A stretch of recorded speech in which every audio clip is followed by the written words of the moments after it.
नमस्कार दोस्तों, आप देख रहे हैं आईएमपी ज्ञान। दोस्तों, वक्त बदल चुका है। अब भारत वही देश नहीं रहा जिसे कोई भी देश हल्के में ले ले।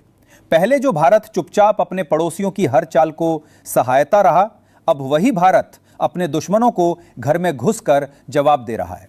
कभी पाकिस्तान की करतूतों को दुनिया के सामने उजागर किया, तो कभी तुर्की और अजरबैजान जैसे देशों को उनकी औकात दिखा दी। लेकिन इस बार कहानी और बड़ी है। इस बार निशाना है बांग्लादेश। वो बांग्लादेश जो कभी भारत के कंधे पर सवार होकर आजाद हुआ था, आज वही भारत को आंखें दिखाने लगा था। मगर भारत ने साबित कर दिया कि उसकी दोस्ती शेर की तरह है, शांत तब तक जब तक कोई उसकी सीमा या सम्मान को छूने की कोशिश ना करे। बीते कुछ महीनों से बांग्लादेश भारत को ब्लैकमेल करने की कोशिश कर रहा था। चीन और पाकिस्तान के इशारे पर भारत को आर्थिक और रणनीतिक दबाव में लाने की साजिश रची जा रही थी। बांग्लादेश सोच बैठा था कि पूर्वोत्तर भारत का चिकन नेक यानी सिलीगुड़ी कॉरिडोर उसके नियंत्रण में है और भारत को अपनी बात मनवाने के लिए वो इस रास्ते का इस्तेमाल कर सकता है। लेकिन भारत की नीति अब बदल चुकी थी। जो कभी सहयोग और भाईचारे की बात करता था, अब वही भारत अपने हितों की रक्षा के लिए किसी भी हद तक जाने को तैयार था। और यही वजह रही कि भारत ने बांग्लादेश के खिलाफ एक नहीं बल्कि 5 मोर्चों पर हमला बोल दिया। यह हमला सिर्फ सीमाओं तक सीमित नहीं था, बल्कि यह बिजली, ईंधन, इंटरनेट, भोजन और व्यापार हर क्षेत्र में किया गया ऐसा वार था जिसने बांग्लादेश की रीढ़ हिला दी। भारत का पहला वार था बिजली पर। अडानी ग्रुप, जो बांग्लादेश को सस्ती बिजली सप्लाई कर रहा था, उसने अचानक 800 मेगावाट की बिजली सप्लाई रोक दी। यह वही बिजली थी जिससे बांग्लादेश के प्रमुख शहर और औद्योगिक क्षेत्र जगमगाते थे। जब यह सप्लाई बंद हुई तो पूरे देश में अंधकार छा गया। गारमेंट इंडस्ट्री, जो बांग्लादेश की अर्थव्यवस्था की रीढ़ कही जाती है, ठप हो गई। लाखों मजदूर सड़कों पर आ गए। करोड़ों का एक्सपोर्ट रुक गया। यह सिर्फ एक बिजली कटौती नहीं थी, यह भारत का बिजली के जरिए किया गया इकोनॉमिक स्ट्राइक था।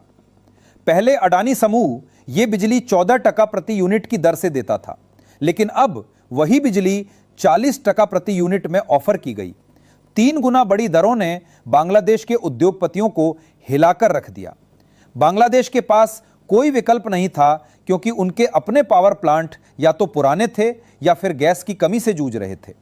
भारत ने साफ संकेत दे दिया कि अब ऊर्जा भी हथियार है और उसका इस्तेमाल वही करेगा जो भारत की दोस्ती की कदर नहीं करता। लेकिन कहानी यहीं खत्म नहीं हुई। बिजली कटने के बाद भारत ने दूसरा प्रहार किया, डिजिटल स्ट्राइक। बांग्लादेश का इंटरनेट 65% तक भारत के ऑप्टिकल फाइबर नेटवर्क पर निर्भर था। भारत ने जैसे ही अपने इंटरनेशनल गेटवे बंद किए, बांग्लादेश का पूरा डिजिटल नेटवर्क ठप हो गया। बैंकों का कामकाज रुक गया, मीडिया चैनल बंद हो गए, सरकारी वेबसाइट्स तक डाउन हो गई। यह कोई तकनीकी खराबी नहीं थी, बल्कि भारत की रणनीति का हिस्सा था। भारत ने उस रास्ते को बंद किया जिससे बांग्लादेश में बैठे कुछ लोग भारत के खिलाफ साइबर साजिशें रच रहे थे। यह था भारत का डिजिटल सर्जिकल स्ट्राइक। बिना एक गोली चलाए दुश्मन की आवाज बंद कर देना। ढाका के पत्रकार अब खामोश हैं, ट्रोल फौजें गायब हो गई हैं और भारत ने एक ही झटके में बांग्लादेश को ऑनलाइन दुनिया से काट दिया है। तीसरा वार भारत ने ईंधन पर किया। बांग्लादेश अपनी कुल तेल जरूरतों का करीब 70% भारत से आयात करता था। भारत ने अचानक पेट्रोल और डीजल की सप्लाई रोक दी। इस फैसले ने बांग्लादेश में अफरा तफरी मचा दी। पेट्रोल पंप खाली, फैक्ट्रियां ठप, स्कूल बसें रुकी और एम्बुलेंस तक ईंधन के बिना फंसी पड़ी थी। जिन कारखानों में जनरेटर से किसी तरह काम चल रहा था, अब वहां भी मशीनें बंद हो गईं। बांग्लादेश की सड़कों पर गाड़ियां खड़ी हैं, लेकिन टैंक खाली हैं। लोग हताश हैं, बाजार सुने हैं। भारत ने यह प्रहार इसलिए किया क्योंकि बांग्लादेश चीन और पाकिस्तान के साथ मिलकर भारत को ऊर्जा आपूर्ति के नाम पर ब्लैकमेल करना चाहता था। भारत ने इस ब्लैकमेल को हमेशा के लिए खत्म कर दिया। अब बांग्लादेश को भारत की शर्तें मानने के अलावा कोई रास्ता नहीं बचा। यह एनर्जी स्ट्राइक भारत की अब तक की सबसे सटीक आर्थिक चाल थी, जिसने बांग्लादेश के हर शहर में डर पैदा कर दिया। लेकिन भारत ने यहीं रुकना सही नहीं समझा। चौथे वार में भारत ने बांग्लादेश की पेट में भूख डाल दी। बॉर्डर से सभी खाद्य वस्तुओं की सप्लाई रोक दी गई। चावल, दाल, सब्जियां, फल सब बंद। बांग्लादेश के बाजारों में अफरा तफरी मच गई। खाने पीने की चीजें गायब हैं। जो थोड़ा बहुत सामान है उसकी कीमतें आसमान पर पहुंच गई। जनता राशन दुकानों के बाहर कतारों में खड़ी है, लेकिन थैलियां खाली हैं। ये वही बांग्लादेश है जिसे भारत ने हमेशा इंसानियत के आधार पर मदद की थी। लेकिन अब वही देश चीन के इशारे पर भारत को नीचा दिखाने की कोशिश कर रहा था। भारत ने इस वार से साफ संदेश दिया कि जो उसकी दोस्ती की कदर नहीं करेगा वो उसकी मदद का हकदार नहीं रहेगा। अब आते हैं भारत के 5वें और अंतिम वार पर, बॉर्डर सील स्ट्राइक। भारत ने 496 किलोमीटर लंबी सीमा को पूरी तरह बंद कर दिया। ना कोई सामान बांग्लादेश से भारत आएगा, ना कोई ट्रक भारत में घुसेगा। कपड़ा उद्योग जो भारत के बाजार पर निर्भर था, अब वहीं के वहीं रुक गया। हजारों ट्रक सीमा पर खड़े हैं, जिनमें लाखों करोड़ का माल सड़ रहा है। ढाका के कारोबारी हाथ मल रहे हैं, लेकिन कुछ कर नहीं पा रहे। यह भारत का फाइनल गेम था। बांग्लादेश की सप्लाई चेन को हमेशा के लिए तोड़ देना। भारत ने साबित कर दिया कि अब उसके बाजार में जगह पाना आसान नहीं, और जो देश चीन की तरफ झुकेगा उसे भारत के बाजार से बाहर होना पड़ेगा। इन 5 वारों के बाद बांग्लादेश की हालत खस्ता है। बिजली गई तो अंधेरा छाया, इंटरनेट गया तो आवाज बंद हो गई, ईंधन गया तो गाड़ियां रुक गई, खाने की सप्लाई बंद हुई तो लोग भूखे रह गए, और बॉर्डर बंद हुआ तो व्यापार खत्म। ये 5 झटके सिर्फ किसी देश की नीति नहीं, बल्कि नए भारत की नीति का ऐलान थे।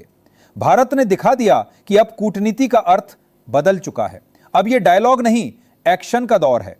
ढाका की गलियों में अब चीखें हैं, बाजारों में सन्नाटा है और सड़कों पर विरोध प्रदर्शन।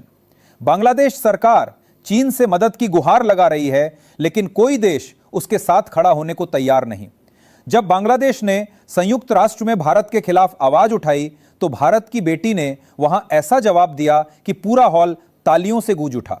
उसने कहा, भारत शांति चाहता है, लेकिन अपनी संप्रभुता से कभी समझौता नहीं करेगा। और यही लाइन आज भारत की नई विदेश नीति का चेहरा बन चुकी है। भारत अब अपने नॉर्थ ईस्ट में 230 करोड़ के इंफ्रास्ट्रक्चर प्रोजेक्ट्स पर काम कर रहा है, ताकि भविष्य में किसी देश के ब्लैकमेल की गुंजाइश ही ना रहे। नए हाईवे, सुरंगें और रेल लिंक भारत को बांग्लादेश पर निर्भरता से मुक्त कर देंगे। अब चिकन नेक की कहानी खत्म और मेड इन इंडिया की नई कहानी शुरू हो चुकी है। यह पूरा घटनाक्रम केवल बांग्लादेश के खिलाफ नहीं, बल्कि उन सभी देशों के लिए एक सबक है जो भारत की दोस्ती की आड़ में साजिशें रचते हैं, चाहे वो पाकिस्तान हो, तुर्की हो या चीन। अब भारत हर मोर्चे पर तैयार है। अब युद्ध सिर्फ सीमा पर नहीं लड़ा जाता, बल्कि बिजली, ईंधन, डाटा और व्यापार की लाइनों में लड़ा जाता है। और भारत ने यह नया युद्ध जीत लिया है। अब दुनिया मान रही है कि भारत सिर्फ क्षेत्रीय ताकत नहीं रहा, बल्कि एक वैश्विक शक्ति के रूप में उभर रहा है। उसकी रणनीति इतनी सटीक है कि वो बिना गोली चलाए दुश्मन की अर्थव्यवस्था को घुटनों पर ला सकता है। यह है नए भारत की पहचान, स्मार्ट पावर। अब भारत अपने हितों की रक्षा के लिए हर हथियार का इस्तेमाल कर रहा है, चाहे वो कूटनीति हो, व्यापार हो या तकनीक। अगर आप सोचते हैं कि यह सिर्फ एक खबर है, तो नहीं, यह भारत के आत्मविश्वास की गूंज है। दशकों तक भारत ने शांति की भाषा में बात की, लेकिन अब वही भारत शक्ति की